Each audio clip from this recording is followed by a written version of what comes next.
Well, good morning. This is the second second part of my seminars that I'm doing. Today we're talking about neuromuscular function and how to create kinetic links in the body. My story started when I was 8 years old.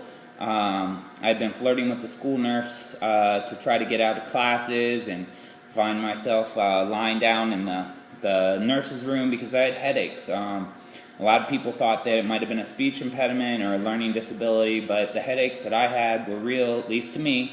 And while my mother couldn't take off any more time from work, and my father was having trouble commuting from Bethesda and DC area to come get me out of school, one day I used the F word to accentuate the emergency of the situation, and upon using the F word, my father said, "You're going to end up in the hospital one way or the other today, so we're just going to start driving there." And that's what happened. I went to University of Maryland, and within a couple of minutes, they had pretty much looked behind my eyes and found out that I had what was considered to be something similar to hydrocephalus, which is too much fluid behind or on the brain.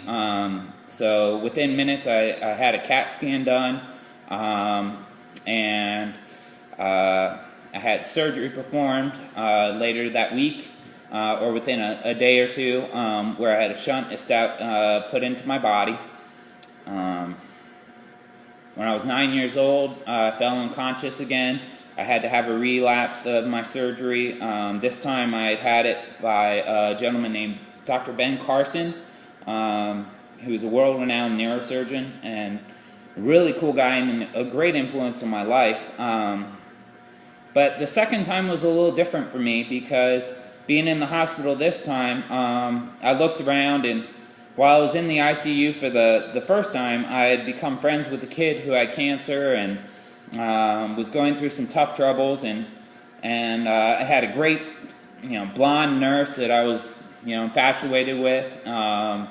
And the second time, I was at a different hospital. This time I was at Johns Hopkins, and the kid next to me had passed away by the time I had gotten to be 9 years old, so it wasn't quite the same. In fact, they say that I had a hard time coming out of the anesthesia, climbing walls, going crazy, yelling this nurse's name, wanting so badly to feel comfortable, but that didn't happen. But I did get out of the hospital. While in there, Dr. Ben Carson had told me of a story of a Redskins kicker who had a shunt just like myself. And Mr. Carson had also told me that anything was possible.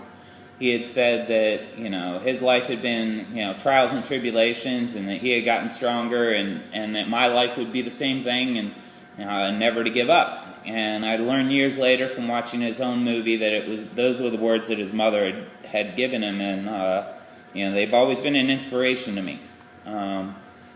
So it was also during this time that the head heart surgeon over at Johns Hopkins, my best friend's dad, gave me Dead Poets Society, which was a book that I read for the first time at this age, and then later on in life, which meant a lot to me. And I explain more of that in my books. But today we're going to talk about what I learned from having MRIs all my life. MRIs are magnetic resonance imaging that allows you to see what's going on in your brain, how the brain's functioning. It used to be that we could measure magnetic resonancy in still shots. Now we can measure it in real time. So when I first started, I would be moved into an MRI machine, my head taped down so that I wouldn't move, and as a little kid, being in a long dark tunnel, it was pretty scary. The nurses told me that if I were to move, it would affect the imaging, so I learned to quiet my body, still my body, and meditate at a very young age, not allowing any of my muscles to move. If I let my muscles move, I was in trouble. If my muscles didn't move, I was good. That's basically what I learned. Then they would inject dyes into my body, look at the difference between the colors and where that dye was getting absorbed, find out what the pressure looked like in my head, and I would go back into the same position, hearing the same sounds. What sounded like, I can't even do it in here, but a basic feeding sound. I would try to count the numbers at first, and then eventually they learned to get radios in the MRIs where you wouldn't sit there and count the numbers but just listen to music and fade away. But what I learned was that my mind would quiet after just a couple of minutes, and it was no longer hard for me to lie still.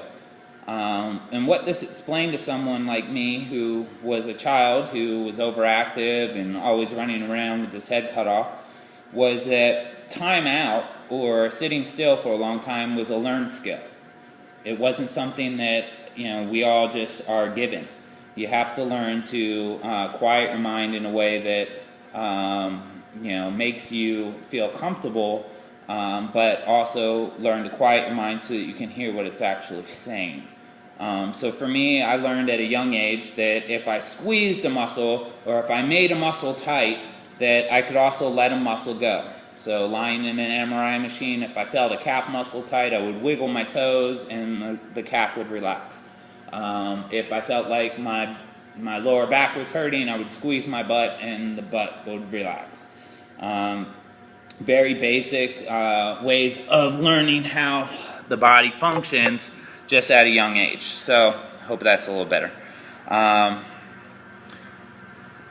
Learning when the body functions to turn the muscles on and off is a product of the brain functioning with the muscle and a real-time synapse expression through myofascial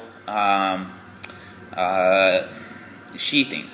Basically, fascia is like the Mexican handcuffs, where when you push fascia together and pull it apart, it creates a circulation of sorts in the body, but sometimes fascia can get bonded up. And what fascia does is allows you to squeeze a muscle at a faster rate and let go. It's real simple. It's an electric signal. It's a current that I push to the muscle and I let go. I turn the light bulb on in the muscle and I turn the light bulb off. Through exhale, or what you will call a hot breath, you will learn to squeeze that muscle harder. So inhaling through the nose, exhaling through the mouth, you learn to focus on that muscle by thinking about it. So it looks like this.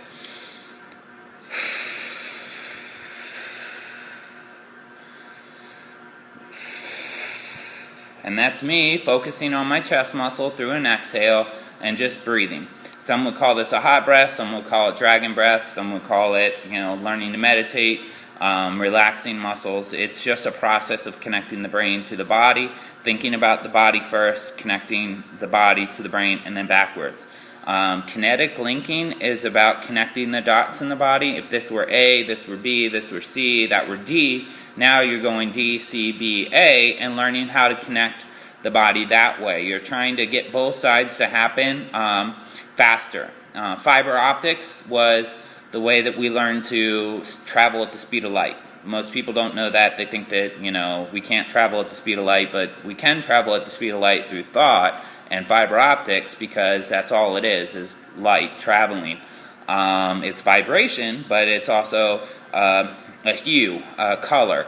And ultraviolet light is transmitted through the body through a magnetic resonancy. We can measure photonic energy, light-sensitive matter that is affected by the sun. We know that we can heal the body. It used to be that it was 7 years before every cell in the body would heal. We now know it's much quicker than that. We now know that through an enzymatic process, pH level, alkalinity levels, obviously ridding the body of excess blood sugar, getting the kidneys, the body, and posture to function at an optimal level, we can start to give the body an optimal chance to repair its DNA. This is where I learned through meditating and turning my muscles off, that if I were going to become a bodybuilder, I would learn to focus all my muscles or all my energy in one way, and I would learn to become tight. But if I were to become a Tai Chi or martial artist, I would learn how to relax my energy and let other people's energy work against them. Because if I don't expend any energy, I don't waste any energy, and that keeps me in my center. So there's a lot going on right now with the way that we're trying to understand the body. I'm just trying to fill in some puzzle pieces.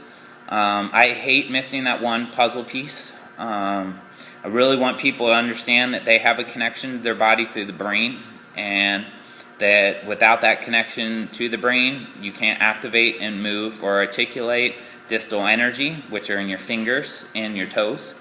So if someone has too much blood sugar in their body and it gets trapped below the waist, they can lose sensation in their body because the ebb and flow, the vein and artery, aren't taking enough of the blood sugar out and allowing for circulation to happen. And that causes type 2 diabetes.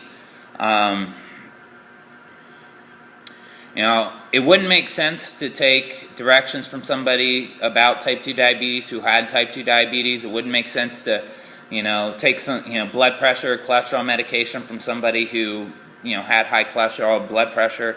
I'm a trainer teaching you what I would teach other trainers, because I think that right now we're at a point where you're smart enough, if you don't understand anything that I'm saying, that you can go on the internet and figure it out yourself. So I'm not trying to, talk down to anybody. That's my point here. If we can imagine the red energy and the blue energy in the body, one an artery, one a vein, they have to travel at equal speeds or an ebb and flow. Without equal pressure in the body, we can have strokes, we can get oxygen or blood clots in the body.